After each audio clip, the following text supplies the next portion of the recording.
Hai, perkenalkan kami dari kelompok 1, kelas 2F, Prodi D3 Administrasi Bisnis, jurusan Administrasi Niaga. Melalui video ini, kami akan menjelaskan mengenai sejarah perkembangan bank. Sebelumnya, karena pepatah mengatakan tak kenal maka tak sayang, maka let's meet our team. Kelompok kami beranggotakan Adelia Rismaningtyas, absen 1, Adinda Firania, absen 2, Ajeng Herin Mardiah, absen 3, Alpian Syah, absen 4, Aniatul Rohmah, absen 5, dan juga Clarita Wahyu Lestari, absen 6. Oke, langsung saja kita masuk ke materi. Yang pertama yaitu pengertian. Bank berasal dari kata Italia banco yang artinya bangku. Bangku inilah yang dipergunakan oleh para bankir untuk melayani kegiatan operasionalnya kepada para nasabah. Istilah bangku secara resmi dan populer menjadi bank. Bank adalah badan usaha yang menghimpun dana dari masyarakat dalam bentuk simpanan dan menyalurkannya kepada masyarakat dalam bentuk kredit dan atau bentuk-bentuk lainnya dalam rangka meningkatkan taraf hidup rakyat banyak. Selanjutnya ialah fungsi bank. Fungsi bank ada dua, yaitu fungsi umum dan juga fungsi khusus.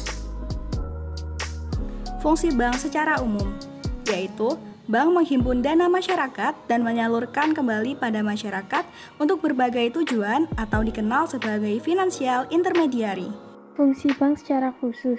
Fungsi bank secara khusus terbagi menjadi 3, yakni yang pertama, agent of trust. Bank membawa kepercayaan, dinilai sebagai lembaga yang mengandalkan kepercayaan sebagai kunci dan dasar utama kegiatan perbankan.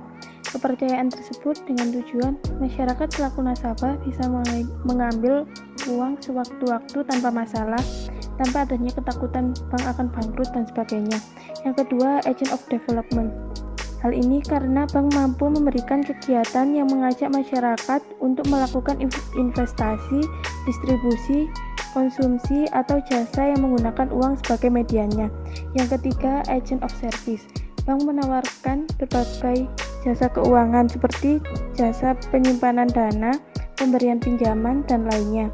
Di sini bank merupakan penghimpun dana masyarakat yang ditujukan untuk masyarakat, sehingga jasa yang ditawarkan harus berkaitan dengan kegiatan perekonomian masyarakat. Perkembangan bank di Indonesia. Perkembangan perbankan di Indonesia dalam kurun waktu belakangan ini mengalami berbagai macam perubahan. Dalam pembahasan ini kita akan bahas 4 periode yang pernah terjadi di Indonesia.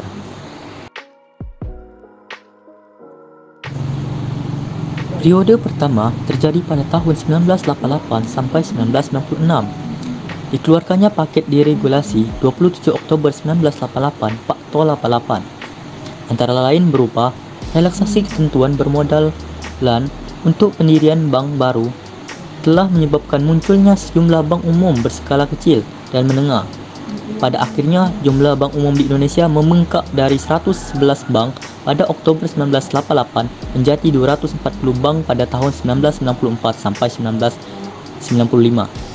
Sementara jumlah bank perkreditan rakyat (BPR) meningkat drastis dari 8.041 pada tahun 1988 menjadi 9.310 BPR pada tahun 1996. Pada periode kedua terjadi pada tahun 1997 sampai 1998. Pertumbuhan pesat yang terjadi pada periode 1988 sampai 1996 berbalik arah ketika memasuki periode 1997 sampai 1998 karena terbentur pada krisis keuangan dan perbankan. Bank, lembaga-lembaga krisis Indonesia dan pemerintah berupaya dan juga menanggulangi internasional keras tersebut, antara lain dengan melakukan rekapitalisasi perbankan yang menelan dana lebih dari 400 triliun terhadap 27 bank dan melakukan pengambil alihan kepemilikan terhadap 7 bank lainnya. Periode ketiga terjadi pada tahun 1997 sampai 1999. Krisis perbankan yang demikian parah pada kurun waktu 1997 sampai 1999 memaksa pemerintah dan Bank Indonesia untuk melakukan pembenahan di sektor perbankan dalam rangka melakukan stabilisasi sistem keuangan yang mencegah terulangnya krisis. Periode keempat terjadi pada tahun 2002 sampai dengan sekarang. Pada periode 2002 sampai dengan sekarang, berbagai macam perkembangan positif pada sektor perbankan sejak dilaksanakannya program stabilisasi antara lain tampak pada pemberian kredit yang mulai meningkat pada inovasi produk yang mulai berjalan, seperti perkembangan produk derivatif antara link kredit, linked notice, serta kerjasama produk dengan lembaga lain, reksadana dan bankasuransi.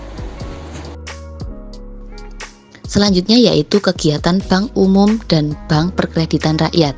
Kegiatan bank umum yaitu funding, menghimpun dana, 2 lending, menyalurkan dana, dan yang ketiga servis, memberikan jasa-jasa bank lainnya. Dan selanjutnya kegiatan bank perkreditan rakyat. Yang pertama yaitu funding, menghimpun dana dalam bentuk simpanan tabungan dan simpanan deposito, dan yang kedua lending, menyalurkan dana dalam bentuk kredit investasi dan kredit modal kerja. Arsitektur Perbankan Indonesia atau yang disingkat dengan API itu merupakan sebuah dasar sistem perbankan yang diluncurkan oleh Bank Indonesia pada tanggal 9 Januari tahun 2004. Arsitektur Perbankan Indonesia ini diluncurkan sebagai bentuk upaya pemerintah dan Bank Indonesia dalam rangka membangun kembali perekonomian Indonesia melalui penerbitan buku putih pemerintah sesuai dengan Impres nomor 5 tahun 2003, di mana Arsitektur Perbankan Indonesia menjadi salah satu program yang paling utama dalam buku putih tersebut. 6 sasaran yang ditetapkan Bank Indonesia yaitu diantaranya yang pertama, menciptakan struktur perbankan domestik yang sehat yang mampu memenuhi kebutuhan masyarakat dan mendorong pembangunan ekonomi nasional yang berkesinambungan.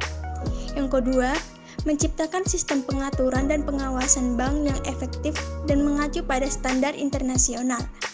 Yang ketiga, menciptakan industri perbankan yang kuat dan memiliki daya saing yang tinggi serta memiliki ketahanan dalam menghadapi resiko. Yang keempat, menciptakan good corporate governance dalam rangka memperkuat kondisi internal perbankan nasional. Yang kelima, mewujudkan infrastruktur yang lengkap untuk mendukung terciptanya industri perbankan yang sehat. Yang keenam, mewujudkan pemberdayaan dan perlindungan konsumen jasa perbankan.